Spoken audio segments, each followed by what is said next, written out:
Based on an article published on Al Jazeera news site titled Trump's Christmas Gifts by Belen Fernandez, the column uses the disillusionment of discovering Santa Claus isn't real as a metaphor for the disappointment many Americans feel during the holiday season under the presidency of Donald Trump. The author argues that despite Trump's promises to make America great again, his first year back in office has failed to deliver for ordinary citizens, instead creating a climate of economic hardship, social injustice, and escalating international conflict. Economically, the article points to a stark disconnect between Trump's proclaimed A+++ grade for the economy and the lived reality of Americans. Citing a low approval rating of 39%, it describes a staggering cost of living, with soaring prices for essentials like food, rising rents, and electricity fees.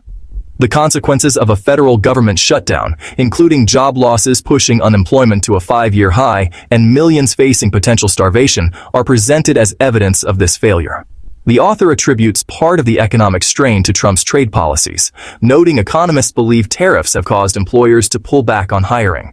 Beyond the economy, the piece condemns the administration's record on social justice and transparency. It highlights the ongoing systemic issues of racialized police brutality, exemplified by the case of Breonna Taylor in Louisville, where the author was visiting, and the minimal sentences for the officers involved. Furthermore, it criticizes the handling of the Jeffrey Epstein case, noting the suspicious disappearance of key files from the Department of Justice website and the heavy redaction of others, which it calls another slap in the face to victims. Trump's dismissal of the Epstein document uproar as a Democrat hoax is cited as part of a pattern of denying uncomfortable truths. On foreign policy, the column accuses Trump of fostering more war abroad. It details an escalation against Venezuela, including wanton bombing, extrajudicial killings, oil tanker hijackings, and fabricated claims used as a casus belli, with Trump not ruling out full-scale war. In the Middle East, the article argues that the genocide in Gaza proceeds under the guise of a Trump-brokered ceasefire, facilitated by billions in U.S. taxpayer money to Israel, cynically referred to as a massive stocking stuffer.